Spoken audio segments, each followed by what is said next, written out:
Muy contento de estar acá y bueno, tratar de en lo posible de esclarecer todas las dudas que haya sobre cómo comprar un negocio para una visa acá en Estados Unidos.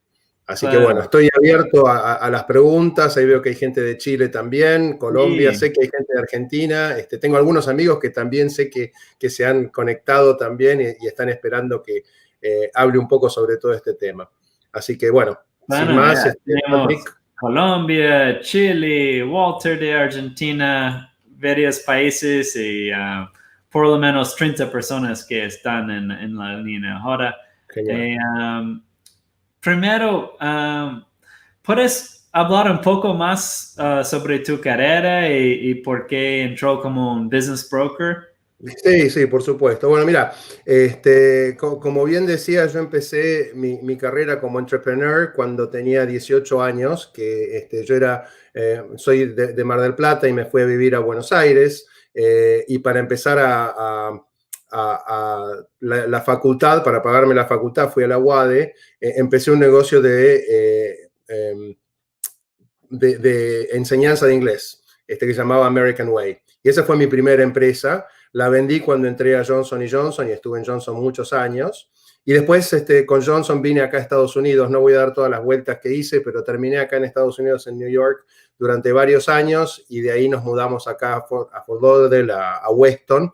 Y ahí es donde empecé con vuelta a mi pasión, que es tener pequeños negocios. Tengo lavanderías y además ayudo a la gente a comprar su negocio y en este caso específico también a comprar su negocio no solamente para tener un negocio, sino para tener una visa tipo E2, que es la visa de inversión de acá de Estados Unidos. Así que ¿Por qué compraste una lavandería? Entiendo que ustedes tienen 5 sí, lavanderías.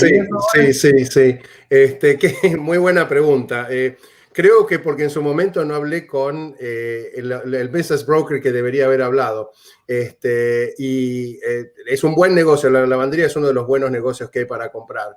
Pero si yo pudiera volver el tiempo atrás, haría otro tipo de compras, tal vez. Y si tuviese tenido algún otro tipo de soporte en cómo desarrollar mi estrategia para futuro, hubiese hecho otras cosas. La lavandería es un muy buen negocio, pero como todo negocio, cada negocio es bueno para la persona. O sea, tiene que haber una conexión entre el negocio y la persona. Y eso es muy importante cuando uno busca negocios para venir acá a Florida, y vamos a hablar un poco de eso, o para Estados Unidos, es asegurarse de que uno no compra el negocio solo por la visa, sino que sabe que de acá 4, 5, 6 años va a seguir queriendo estar en ese negocio.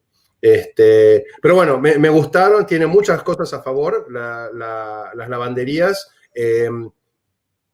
Te permiten, es uno de los negocios que menos involucrado estás en el negocio. No es como un restaurante, por ejemplo, donde el restaurante realmente es mucho más involucrado. Y es un negocio cash, o sea, no tenés cuentas a cobrar, es simple de manejar y tiene un montón de ventajas, pero por eso las conseguí. Pero el tema es que lo que te decía, no es un negocio para mí. Llegó un momento que me aburrí de estar en las lavanderías y tenía que hacer otra cosa, y así fue como empecé con el business Todo el broker. mundo tiene diferentes motivos. Exacto, A veces necesita tener un motivo intelectual en entrepreneurship y después de un año cansa, ¿no? exacto, exacto. Uno tiene que pensar cuando compra un negocio de acá 4 o 5 años si voy a querer seguir yendo al negocio, ¿no es cierto? Entonces, en mi caso, sí, de hecho voy a levantar el dinero y demás, pero no es mi pasión. Y mi pasión es hablar con gente como tú, como la gente que está mirándonos en estos momentos, y ayudarlos y apoyarlos y dar todo el soporte para comprar un negocio. Mi satisfacción se da cuando alguien compra un negocio y 3 o 4 años más tarde viene y me dice: Claudio, tuvimos un buen negocio, vamos a comprar un segundo negocio, o estoy vendiendo este negocio porque quiero crecer. Esa es la satisfacción mucho más grande para mí. Toda la vida, ya te digo, yo empecé como profesor de inglés cuando puse American Way para la facultad, y siempre me gustó la parte, digamos, de alguna manera de apoyar, de entrenar. En mi carrera profesional siempre estuve haciendo de mentorship, o sea, trabajando con gente para ayudarla a que llegue al próximo nivel. Como tu experiencia de inmigrante, dueño de negocios, ejecutivo de empresas, imagino que ayuda para esos compradores potenciales de negocios. Bueno, sí, justamente cuando empecé con el Business Brokerage, hay dos tipos de broker, ¿no es cierto? Bueno, no hay dos tipos, hay dos, ¿cómo se puede decir? Hay dos focalizaciones. O te focalizas en los vendedores o te focalizas en los compradores. Sí. Si bien haces las dos, por supuesto, yo hago las dos, tengo negocios para vender. Pero cuando empecé con Business Brokerage, empecé y me focalizo más en trabajar con el comprador. Prefiero trabajar con el comprador, que no todos los business brokers lo hacen. Es un trabajo un poco más involucrado, porque tenés que sentarte, charlar, conocer la persona y demás, y dar un montón de soporte. Cuando estás del lado de la venta es más parte de marketing, digamos, ¿no es cierto? Y la razón por la cual empecé eso es justamente, empecé a focalizarme en eso, porque cuando me di cuenta, cuando miré para atrás un par de años, me di cuenta que si hubiese tenido alguien que me hubiese abierto los ojos a la cantidad de oportunidades que hay de comprar negocios, no me hubiese focalizado solamente en los lavanderos, en las lavanderías, Sí. ¿no es cierto? Hay mucha oportunidad de negocio, sobre todo acá en Estados Unidos, donde tenés infinidades de tipos de negocios. ¿Qué industrias con esa pandemia? 2021, ¿qué son algunas industrias que un inmigrante debe explorar, por lo menos? Muy buena pregunta, Patrick, muy buena pregunta. No solamente es la industria lo que uno tiene que mirar, sino también el negocio en sí, ¿no es cierto? Las industrias, generalmente la gente me pregunta, bueno, Claudio, quiero llegar a Estados Unidos, quiero comprar un restaurante. Eso es lo que la mayoría de la gente viene, un restaurante, una casa de comidas y demás. Porque es algo familiar, es algo que ellos saben. Es lo más familiar, es lo más familiar. Es lo que uno siempre piensa, pongo un negocio propio y pongo una casa de ropa o pongo La gente necesita comida, ¿no? Exacto, exacto. Pero sin embargo, el negocio de comida en estos momentos es un negocio que está sufriendo mucho. Hay muchísimos negocios en venta, restaurantes, sandwicherías, hay muchos de esos, pero no necesariamente son en estos momentos los más exitosos. En esta pandemia se ha visto que hay muchos negocios que realmente no solamente no han sufrido en la pandemia, sino que les ha ido muy bien. Por ejemplo, todo lo que tenga que ver con casa, con arreglo de casas, con mantenimiento de casas, mantenimiento de piletas, mantenimiento de jardines, mantenimiento de humedades. Acá estamos en Florida, el clima es súper húmedo, entonces uno tiene que más o menos mantener eso, mantenimiento de techos de casa. Para que te des una idea, Patrick, durante esta pandemia, yo personalmente en mi casa cambié el techo, cambié la cocina, cambié los pisos y la pinté. Y todavía estoy viendo a ver si no voy a hacer algo más. Porque Entonces, nunca pasabas tanto tiempo en tu casa, entonces mucha comienzas gente a está mucho percibir tiempo, cosas. exacto, exacto. Y esos son negocios que cuando uno piensa en venir para acá, por ahí ni los piensa. Y si no hay alguien que te diga, mira, tenés estas oportunidades, no las ves. Otro tema es, por ejemplo, el tema de piletas o piscinas, para los que no son argentinos, o albercas, si sos mexicano.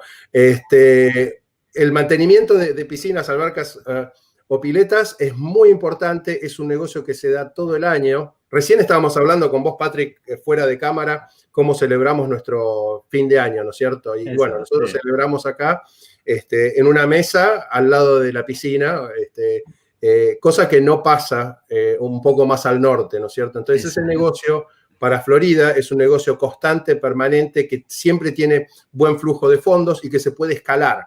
Porque una de las cosas que también tiene que ver un inversor es si lo va a escalar al negocio o no. Hay diferentes estrategias, vamos a hablar de eso también, qué tipo de estrategias tenés para comprar un negocio. Pero bueno, esos son los negocios que realmente están andando bien. Servicios, mientras no sean servicios por ahí a restaurantes y demás, que están un poco difíciles, o hoteles, o los hoteles obviamente estamos en una época bastante difícil. Pero, habiendo dicho esto, Patrick, y por eso siempre lo digo, depende de la persona, yo tengo ejemplos de una persona, por ejemplo, que tenía restaurantes y tenía cash, tenía dinero para invertir al principio de la pandemia. 3 o 4 meses dentro de la pandemia empezó a comprar otros restaurantes y compró 4 en los últimos 3 o 4 meses. ¿Por qué? Porque él dice, bueno, los estoy comprando a un muy buen precio, prácticamente regalados, y cuando pase la pandemia voy a tener un portafolio de restaurantes más grandes. Entonces, obviamente que para él el restaurante es un buen negocio, si bien para otra persona puede ser un negocio muy arriesgado, ¿no es cierto? O sea, de vuelta, el mejor negocio es el mejor negocio para vos, el que más te sirva a vos. Eso, y ¿es normal para tus clientes hacen la misma industria que ellos hicieron en México, Argentina, Colombia, o muchas veces ellos cambian de industrias? Mira, en general, si alguien viene de una industria, trata de mantener la misma industria. Hoy a la mañana estaba hablando justamente con uno de mis clientes que está buscando una estación de servicio y bueno, le pregunto, ¿por qué estación de servicios? Y bueno, porque hace 20 años que tengo estaciones de servicio. Entonces, obviamente es una perfecta manera de elegir un negocio. Sobre todo porque acordate que estás viniendo de Latinoamérica, Estados Unidos, estás cambiando la casa, estás cambiando el lugar donde trabajas, estás cambiando el idioma, estás cambiando tus amigos, estás cambiando todo. Si además estás cambiando tu profesión, digamos, o tu experiencia, es mucho. Así que siempre es mejor, en lo posible, mantenerse dentro de lo que uno hace, si es posible, por supuesto. ¿Puedes explicar un poco? ¿Imaginas un cliente potencial que quiere emigrar para los Estados Unidos e invertir en un negocio existente? Ellos ya trabajaron con Visa Franchise y una franquicia no era la opción para este cliente. Ellos son más independientes, ya tienen varios negocios en su país. ¿Cuál es el proceso? ¿Cómo ellos pueden comenzar contigo? Bien, muy buena pregunta. Y tenés razón, justamente lo que estábamos hablando recién, las franquicias son muy buenos negocios para la gente que le gusta la franquicia. Los negocios independientes son muy buenos negocios para la gente que le gusta el negocio independiente. Entonces, lo primero que uno tiene que hacerse, las preguntas básicas para realmente poder ser exitoso en esto es hacer un poco de introspección, ¿no es cierto? Es decir, ¿cómo me siento yo en el negocio? ¿Quiero yo soporte de una franquicia, por ejemplo? ¿Quiero que me digan cómo hacer las cosas? ¿Me siento no 100% confidente en lo que estoy haciendo? Entonces ahí vas por el lado de la franquicia. Cuando vas por el lado de los negocios es para gente más independiente, muchas veces que tienen experiencia en otro tipo de negocios y demás. Entonces, lo primero que uno tiene que hacer es realmente, y yo tengo esas charlas con mis clientes, es, bueno, ¿qué es lo que querés hacer? ¿A dónde querés ir? Y no pienses solamente en la visa, pensá en el futuro, pensá qué va a pasar todos los días cuando te vayas, te levantes y vayas al negocio. Entonces, esa es la primera parte. La segunda, muy importante, es tener una estrategia de búsqueda. No es cuestión de agarrar y decir, bueno, hoy miro rutas de pileta, mañana miro rutas de camiones, pasado mañana miro restaurantes. No, uno tiene que decir, bueno, vamos a hacer un listado de potenciales negocios y de ahí vamos a ir armando. Lo que a mí me gusta hacer es tipo un funnel, como se hace un funnel en marketing, lo mismo. Empezar con un amplio espectro donde estamos buscando y donde vemos cosas específicas, vemos la rentabilidad de los negocios, vemos los P&Ls, o sea, los Profit and Loss, los estados de resultados, analizamos un poco las historias y de ahí vamos de lo macro a lo micro hasta que llegamos a una cantidad aceptable de negocios para seguir, ¿ok? Entonces, ya estamos fuera del macro y ya estamos más o menos focalizados en los negocios que queremos mirar. Entonces, ahí el proceso es, yo les envío información más detallada a mis clientes, donde tienen historia de ventas, donde tienen una historia del negocio y demás, y con esa información detallada se pasa después, se hace un análisis, y lo hacemos muchas veces en conjunto, si los clientes lo hacen ellos también, pero de esa parte vamos a lo que se llama la firma de un NDA, que es un Non-Disclosure Agreement. El Non-Disclosure Agreement es un contrato que se le dice al vendedor que el comprador o el potencial comprador no va a divulgar la información de su negocio. Una de las cosas que los business brokers somos muy celosos, si se quiere, es de mantener la confidencialidad del vendedor. Porque obviamente cuando vos sos vendedor no querés que ni tus empleados, ni que tus clientes, ni que tus proveedores sepan que estás vendiendo el negocio hasta que ya sea prácticamente un hecho, ¿no es cierto? Porque puede afectar el negocio. Entonces, firmamos ese NDA y una vez firmado ese NDA se te envía información ya bien detallada del negocio y ya sabes bien toda la parte de financiera del negocio y demás. Antes de NDA, ¿qué información un buscador va a recibir? Después de firmar el NDA. ¿O antes? Antes de firmar el NDA es información, por ejemplo, 3 años de historia de ventas, pero muy, muy concisa, ¿no es cierto? Okay. Un resumen.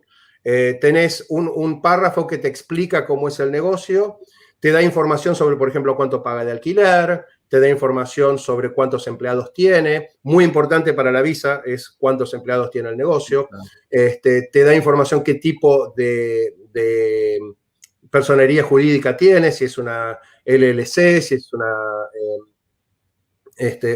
S Corporation u otro tipo de personería jurídica. Entonces, eso es un pantallazo que te permite realmente ver si el negocio... Hay muchos puntos cuando lo vemos, yo los analizo junto con mis clientes y vemos pequeños red flags, ¿no es cierto?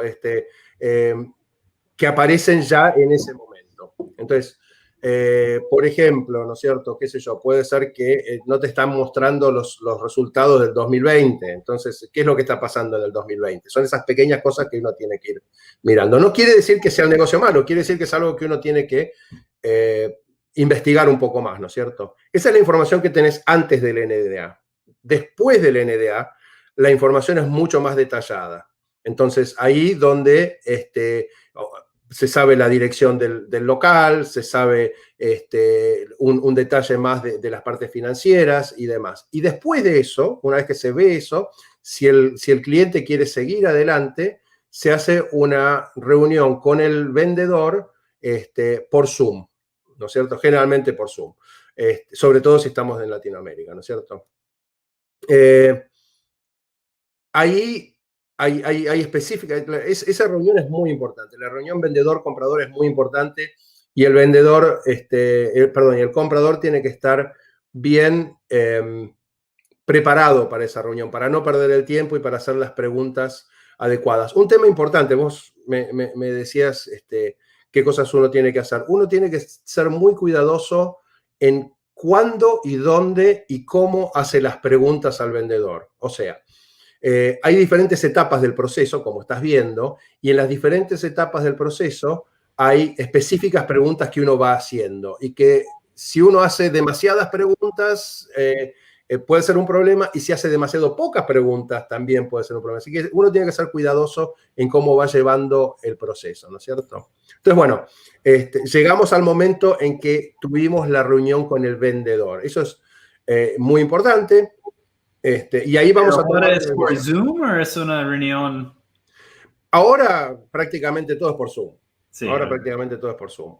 Decime cuando quieras que yo corte y responda a las preguntas, ¿no es cierto? Veo que hay varias preguntas, pero quiero terminar un poco el hilo y después por ahí ir a responder. Entonces, vieron las finanzas, vimos los detalles, hablamos con el vendedor, ahora llega el momento de hacer una oferta.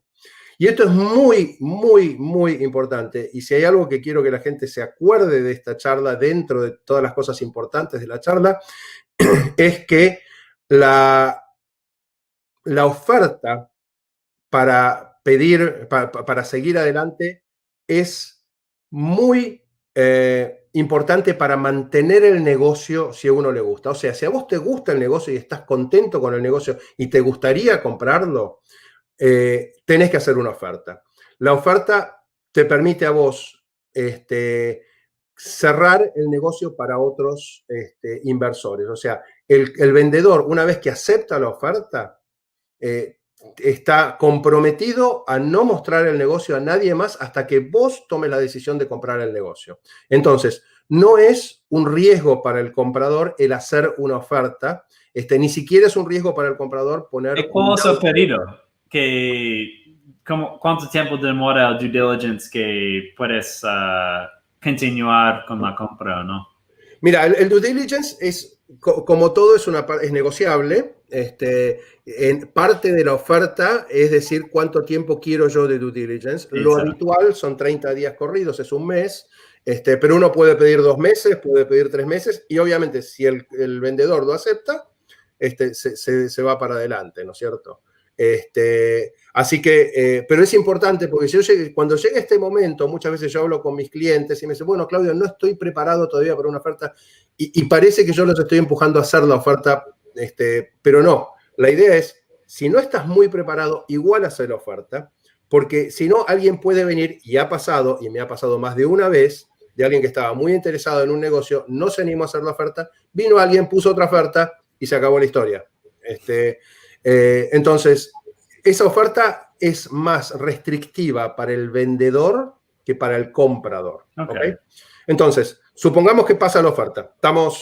Han hecho un depósito que generalmente es un 10% del valor del negocio. Ese depósito va a una cuenta que se llama de escrow, o en castellano sería de fideicomiso, que la tiene el abogado, el abogado que va a hacer todos los trámites. Ese abogado no puede tocar ese dinero a menos que sea instruido de tocar ese dinero. O sea, es un dinero que está totalmente seguro ahí. Y si no, si los abogados hacen algún tema con ese dinero, lo primero que es un disbarment.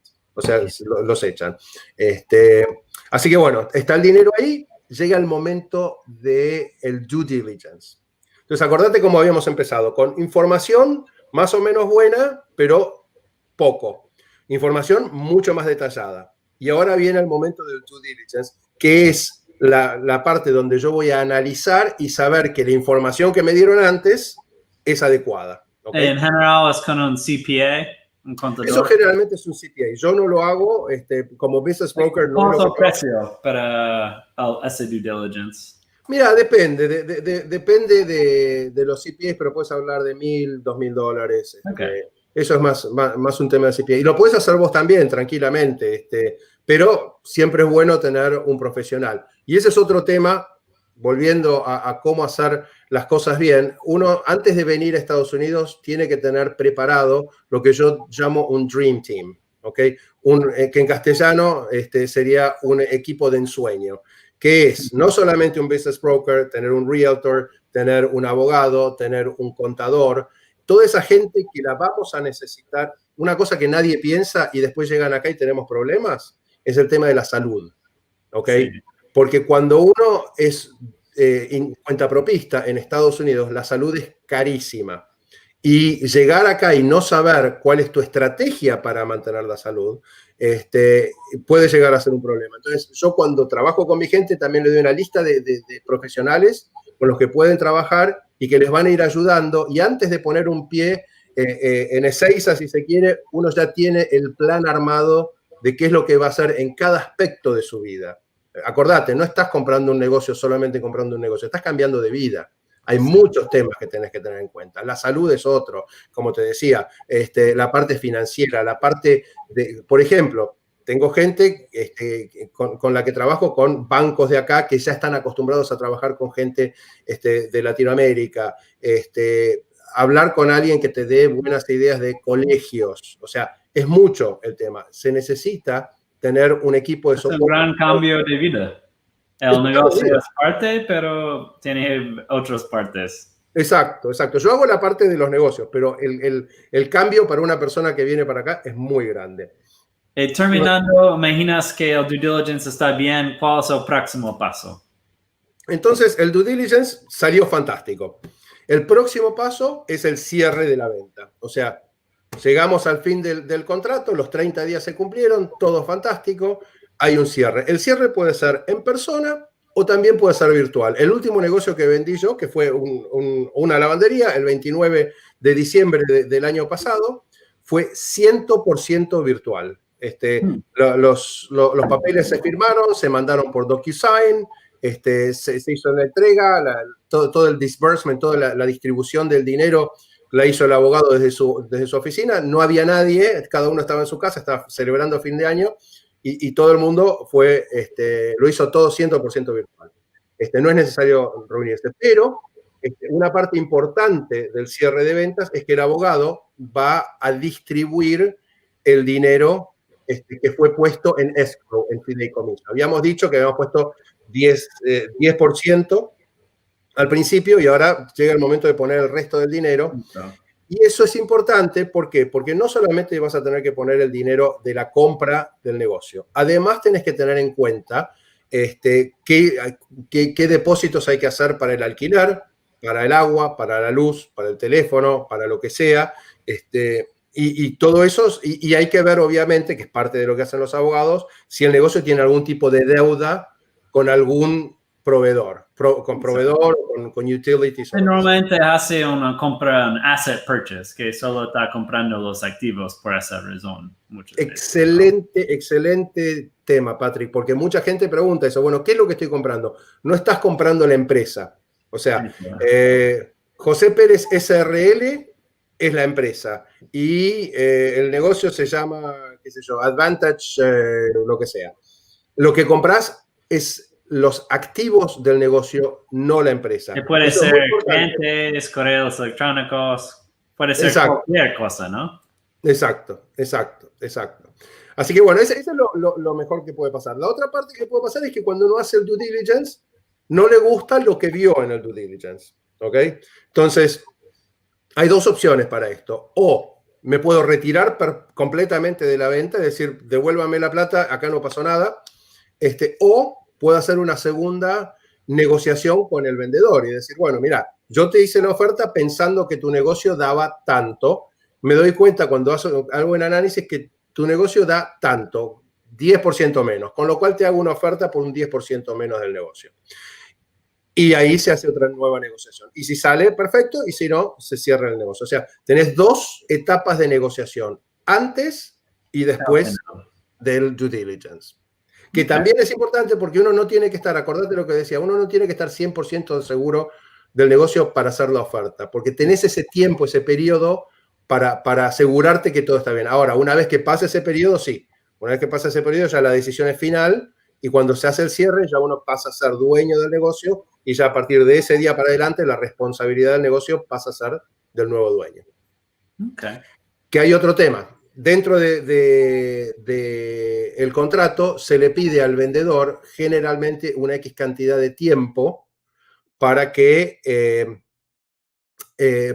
ayude al futuro comprador, que también es negociable. Entrenamiento y todo eso. ¿Cómo? ¿Entrenamiento? Entrenamiento, exactamente, un tiempo de entrenamiento.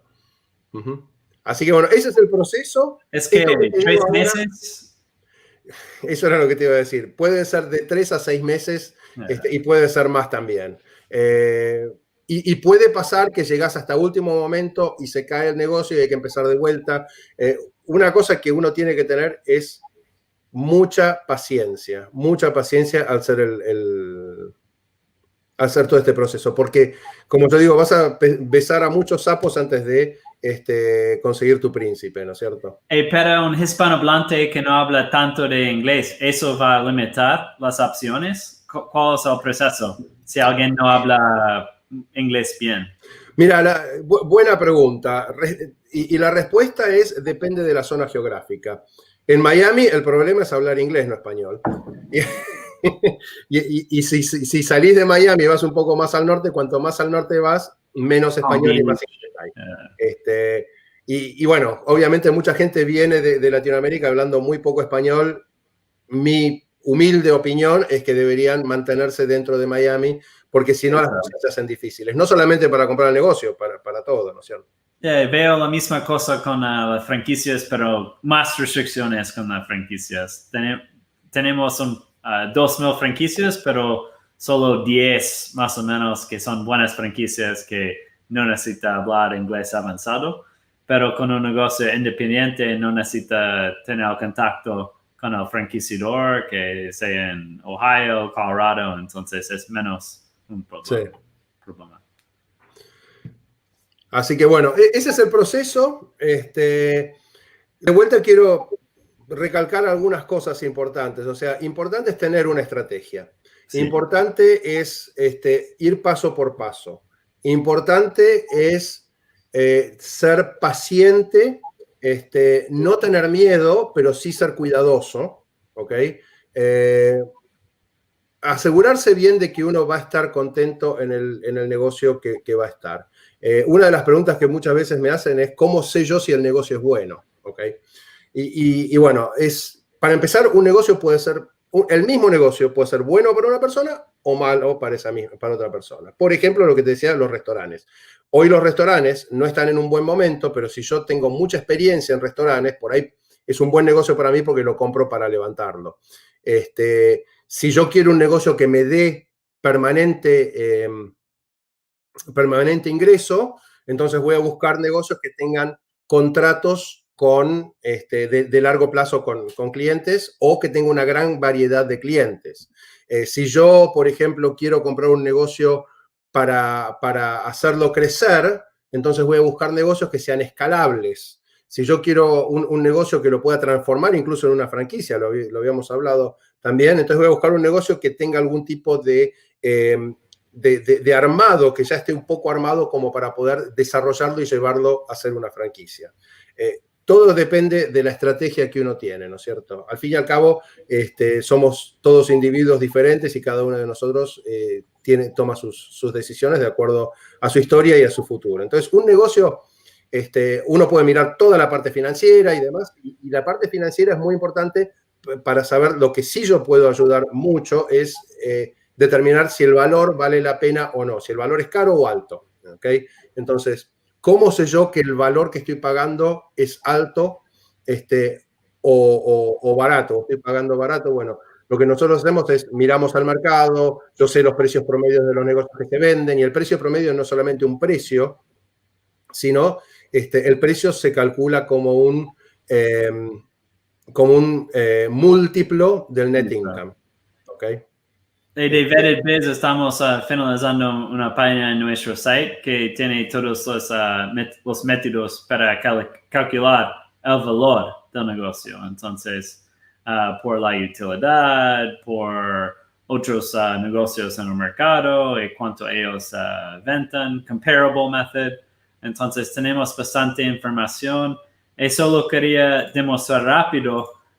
Tenemos 1,500 negocios existentes a la venta en Florida, en nuestro sitio de web. Algunos son franquicias que son resales, ventas de franquicias que ya está existiendo, pero puedes ver como piscinas, home improvement, algunas industrias que yo y Claudio comentó que son buen posicionadas por esa pandemia.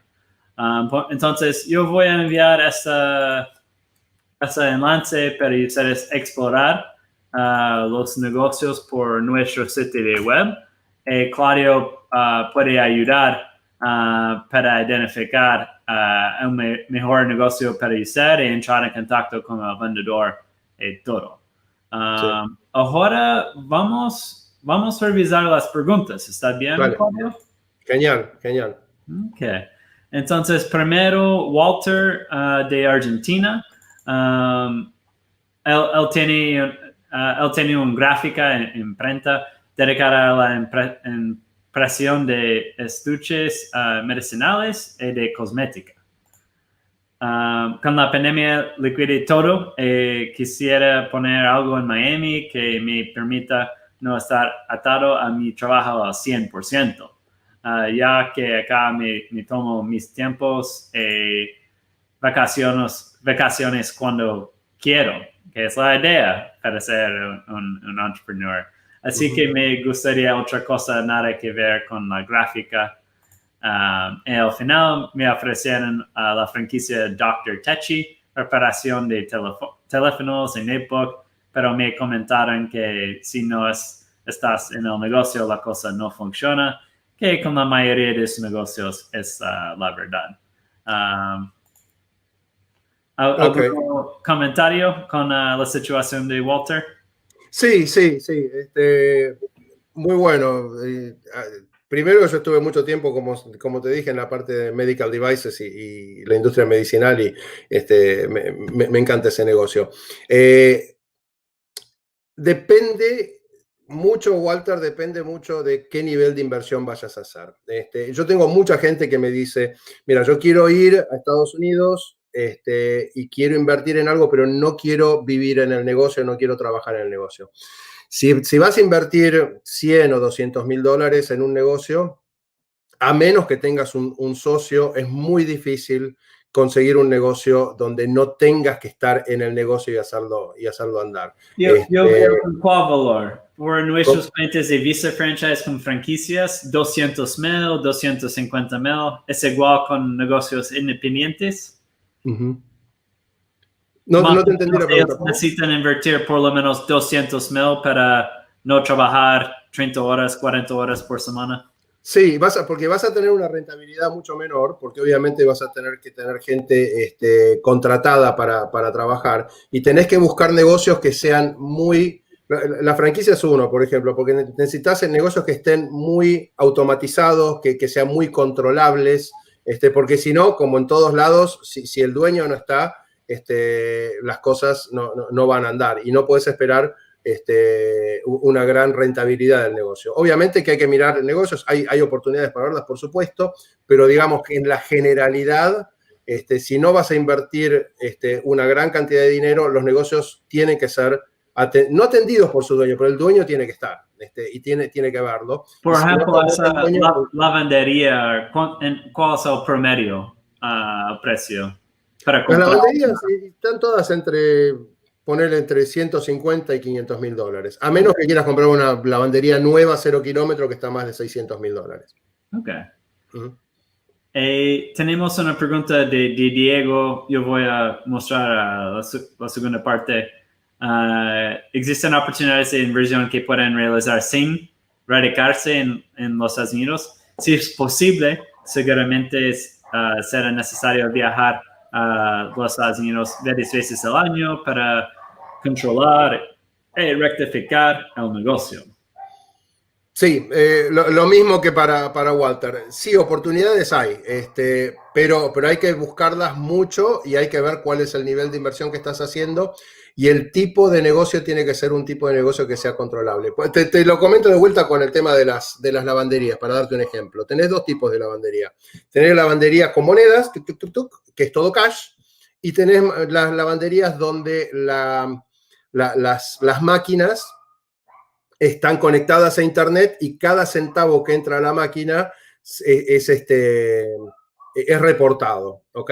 Entonces, si yo digo, bueno, quiero invertir en una lavandería, pero no quiero ir a Estados Unidos, bueno, fantástico. Tenés que buscar una lavandería que tenga ese tipo de máquinas que están controladas todas por internet. Existen, son más caras, pero existen, ¿no es cierto? Entonces hay oportunidades. Después hay otros tipos de negocios que yo estoy trabajando con un par de negocios que vamos a estar lanzando en poco tiempo, que son específicamente para gente que quiere invertir en Estados Unidos en un negocio, no en una parte real estate, pero es más una inversión financiera y que te da más una ganancia financiera que realmente hacer crecer el negocio. Y también importante es cuál es el motivo. Si solo quiere guardar tu dinero en dólar, puede invertir en la bolsa con 500 negocios y no va a ganar tanto, pero más diversificado, porque invirtiendo en solo un negocio, sea un negocio independiente o una franquicia, hay riesgo. Necesitas saber qué es el riesgo. Si el retorno sobre el capital compensa el riesgo. Todo eso hay que analizarlo muy bien. Los negocios a la calle, dentro de la lista, digamos, de inversiones que uno puede hacer, el negocio independiente, no a la calle, porque hay negocios que son independientes, no necesariamente a la calle. El negocio independiente es el de mayor rentabilidad, pero también es el de mayor riesgo. Siempre rentabilidad y riesgo vienen de la mano, ¿no es cierto? Entonces, de ahí a tener un plazo fijo, está toda la gama de riesgo que uno puede tener. Y obviamente cada uno tiene su aversión o no al riesgo y va a decidir sobre esos negocios. Una pregunta de Jorge Luis. ¿Qué valores mínimos de inversión se necesita para la visa E2? Yo puedo comentar de nuestros clientes que invirtieron en franquicias. Ya había aprobaciones de $80, pero en general nuestros clientes invierten a partir de 150,000 y todo el proceso es bien más fácil. Ya había casos que el cliente no recibió la visa la primera vez invirtiendo 80,000, 90,000, $100 y el cliente necesitó volver para el consulado. No es bien común, pero pasa así. Sí, tenés razón. En realidad, obviamente ni vos ni yo somos abogados, pero sí sabemos de esto porque estamos en esto. Lo tiene que hablar con su abogado. La ley no dice cuál es el mínimo a invertir. Lo que dice la ley es que tiene que ser una inversión sustancial. Y la sustancial es a interpretación del abogado en general. Y vas a tener abogados que son más cautos y te van a pedir más inversión, y otros abogados que son un poquito más arriesgados, si se quiere, y te van a pedir menos inversión. Pero lo importante es que sea una inversión sustancial y que emplee a por lo menos dos personas legalmente en Estados Unidos. Y una cosa muy importante, que ayer tuve una charla con otra persona que quería venir para acá. La visa E2 no da camino a Green Card. Eso es muy importante. Uno puede estar durante muchísimos años en Estados Unidos con una visa E2, pero nunca la visa E2 da un paso hacia la Green Card. Hay otras maneras de conseguir la Green Card, pero no por la visa E2. Muchas veces nuestros clientes de visa franchise, el cónyuge o esposo o esposa va a ser patrocinado por un empleado para el Green Card, pero necesita ver eso con su abogado de inmigración.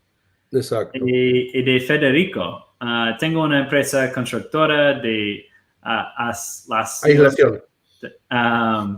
Con 5 trabajadores. Me gusta continuar con una tarea similar en Florida. ¿Tiene conocimiento si es fácil el acceso a la construcción? Ok. Yo creo que Federico te puso varias palabras ahí para darte trabajo. Sí, Federico, los negocios de construcción hay muchos y son muy buenos. Si querés buscar una empresa específica, o sea, tan específico como lo que vos me estás pidiendo, lo que yo hago habitualmente con los clientes que me piden eso, y tengo varios, tengo por ejemplo una gente que está buscando distribuidoras de café específico, y demás, yo pongo un equipo de trabajo para eso, gente que llama y no busca los negocios que están en venta en estos momentos, o sea, no los que están, digamos, que los puedes encontrar en cualquier website. Llamamos a los negocios y buscamos específicamente eso. Eso lleva un poco más de tiempo, por supuesto, es un trabajo un poco más focalizado, pero sí, se puede buscar ese tipo de empresas sin ningún problema. También, Federico, puedes ver en nuestro sitio de web, tenemos varias oportunidades de construcción que tú puedes explorar con Claudio. Ok.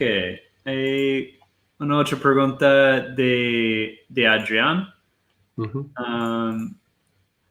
¿Hay en venta negocios de e-commerce para productos dietéticos o orgánicos? ¿Cuánto habría que invertir? Buenísima pregunta. Sí, hay en venta de negocios de e-commerce de todo tipo.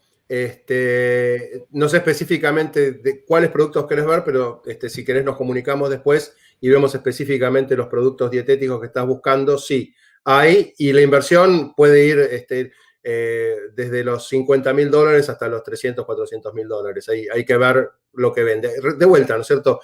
Cada negocio va a estar evaluado de acuerdo a lo que genera o de acuerdo al potencial, y especialmente con e-commerce también se habla mucho de cuál es el potencial de venta para esa evaluación. Hay todo un proceso para analizar los precios, que bueno, si nos comunicamos. Importante también para e-commerce si es un producto que tiene un avantaje competitivo y que está productivo, o si cualquier empresa puede copiar. Es un programa, si es algo con un IP o medio exclusivo, la venta el precio va a ser bien mayor. Bien. Hey, de Ariel, hola, ¿qué ganancias anuales limpias a bolsillo le quedaría al dueño en una inversión aproximadamente $100,000 generalmente? Buenísimo. Bueno, te voy a responder la pregunta explicando un poco una de las más usuales maneras de valorar un negocio. Cuando se pone un negocio en venta, lo que se analiza es la rentabilidad de ese negocio. Entonces se toma el tax return, la presentación de impuestos a fin de año. Se determina cuál es la ganancia de presentación de impuestos, digamos, la ganancia para el fisco. A partir de eso se le suman cosas que se pagan, pero que son en realidad que van al bolsillo del dueño, que son, por ejemplo, gastos de celular, gastos de auto, gastos de salud y demás, que son parte, digamos, del descuento para llegar a lo que se llama el net income, al ingreso, pero después se vuelven a sumar y eso es lo que le queda al cliente, al dueño. Una vez que tenemos ese número, digamos, por ejemplo, dejan $50,000 anuales, se hace una evaluación con respecto a los otros negocios que han sido vendidos en la zona geográfica y se determina que los negocios se venden habitualmente por un múltiplo del valor que puede ser 1, 2, 3 o 4 veces el valor. Entonces, si yo tengo un negocio que me deja $50,000 en el bolsillo, muy probablemente lo esté vendiendo por 2 o 3 veces el valor. Con lo cual, 2 por 5, 10 son $100,000. Lo que te estoy diciendo es que un negocio te puede dejar $50,000 si vos estás invirtiendo 100. Pero ojo, que tenés que estar trabajando en el negocio, porque si tenés gente administrándolo y demás, tu sueldo va a ser para pagar la persona que lo está administrando. O sea, uno viviendo en el negocio, trabajando en el negocio, puede realmente tener entre 30 y $50,000 cuando invierte 100,000. Es súper importante para valorizar tu tiempo también. Cuánto ganas ahí en Buenos Aires, Ciudad de México, Santiago, y piensa en eso cuando está comprando un negocio aquí. Y muy importante también saber cuánto se gasta en Estados Unidos para vivir. Ojo, porque nosotros en Argentina hoy con $1,000 por mes vivimos y acá en Estados Unidos no llegás ni al primer día del año, del mes. José Alvo tiene una pregunta medio así después dale. Abogado, contador, etcétera. ¿Cuál es el monto a invertir según su experiencia para poder vivir de una buena forma? Muy buena, José. Depende de la familia que tengas. Vamos a hablar de una familia tipo, si sos marido, mujer y 2 hijos. Hay gastos importantes para venir a Estados Unidos, por supuesto. Depende de la zona donde vivas, pero vos tenés que calcular para vivir bien en Estados Unidos, al nivel de una familia media, de clase media en Argentina, tenés que pensar entre por lo menos $7,000 a $10,000 por mes que te tiene que dejar. Entonces tenés que pensar en unos $80,000 a $100,000 por año de rentabilidad y con eso vas a vivir bien. No vas a estar tirando manteca al techo, vas a vivir bien. Bueno, yo estoy de acuerdo con esto. Por lo menos 5, 6, 7 mil, si no con una familia va a ser difícil, especialmente en el sur de Florida y más si está en Miami y algunos suburbios como Weston, por ejemplo, que es más costoso. No me hables, porque los impuestos de Weston son terribles. Sí. Por lo menos no necesita pagar por la escuela. La escuela pública es buena en diferentes suburbios aquí. Bueno, mira, ese es un tema importante porque no sé en otros países, pero en Argentina estamos muy acostumbrados a llevar a los chicos a una escuela privada. En Estados Unidos no es necesario para nada ir a una escuela privada. De hecho, las escuelas públicas son muchas veces mucho mejor que las escuelas privadas. Pero sí hay que tener en cuenta, y ahí está otra parte también, que si uno viene con chicos, desde el momento que llega acá tiene que empezar a ahorrar para poder pagar el college del chico. Entonces, la facultad es paga y no es nada barata, como vos bien sabés. Así que todo eso es cosas que tienen que plantearse y realmente pensarlo antes de venir para acá. Ok, Claudio. Entonces tenemos más 2 preguntas. Vale. Una pregunta de Alejandro. He visto en listados de ventas muchos gas stations. ¿Por qué estos son buen negocio? Los gas stations, la venta del petróleo, de la nafta o de la gasolina, no es lo que realmente le da el dinero a la gas station. Lo que le da el dinero a la gas station en el 90% de los casos es el kiosquito o la parte de venta de otras cosas. Es muy difícil de administrar, es muy difícil de mantener un buen inventario y de evitar robos. Hay muchas en venta, es verdad. Pero es un negocio de los que son más, digamos, negocio esclavo donde uno tiene que estar para hacerlo andar. Obviamente que andan, pero no es un negocio donde uno compra y gana plata. Por eso hay muchas en venta también. Uno tiene que ver, cuando hay demasiados negocios en venta, tiene que abrir los ojos un poco, ¿no es cierto? Y eso es lo que está pasando ahora. Gas stations, tenés razón, hay muchas. La rentabilidad depende muchísimo de que el dueño esté ahí y haga el control adecuado o no, ¿no es cierto? Yo veo también las cosas fáciles aquí en los Estados Unidos en general no ganan tanto. Es un mercado súper competitivo, bien más que otros países. Entonces, si el negocio es un poco más complejo, las márgenes son más altas también. Sí, yo personalmente a mi cliente le diría, no entres, si no has estado en una estación de servicio, no entres. Ahora, como les comentaba, tengo un cliente que hace 20 años que está en estaciones de servicio, quiere comprar una estación de servicio, ese es otro tema, ¿no es cierto? Porque él va a saber cómo administrarlo.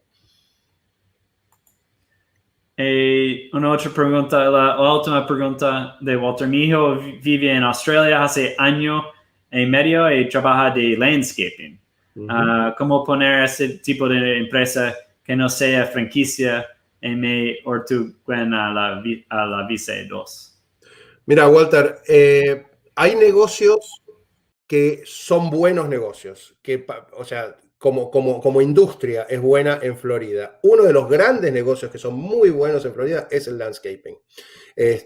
¿Por qué? Por varias razones. Primero, hay muchísimos developments, barrios privados acá, donde tienen que mantener la manicuría del barrio, donde tienen que mantener los árboles bien, donde tienen que mantener los parques bien, hay muchísimo. Estamos hablando de que el pasto crece los 365 días del año, acá prácticamente no hay invierno,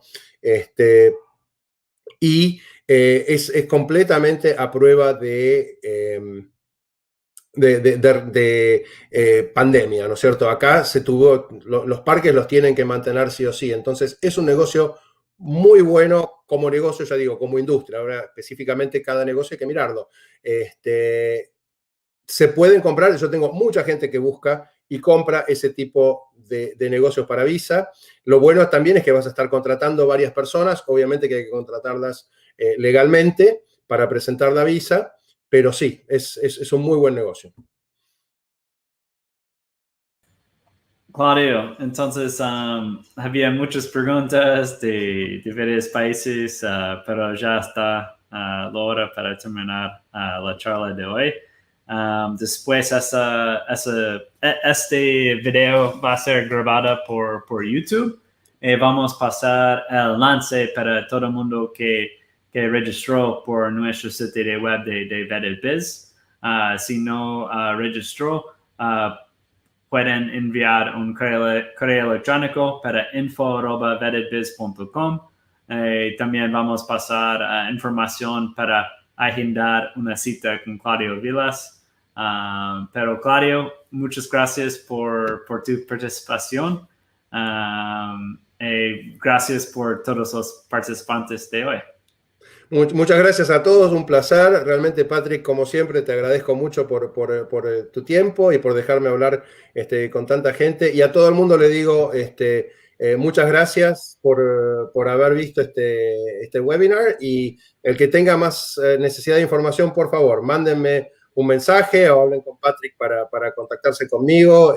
Yo generalmente hago Zoom one-on-one, uno a uno. Y bueno, respondo a todo tipo de preguntas que tengan. Y si no la puedo responder, les averiguaré cómo hacerlo. Perfecto. Mil gracias. Gracias. Chao, Claudio. Chau, chau.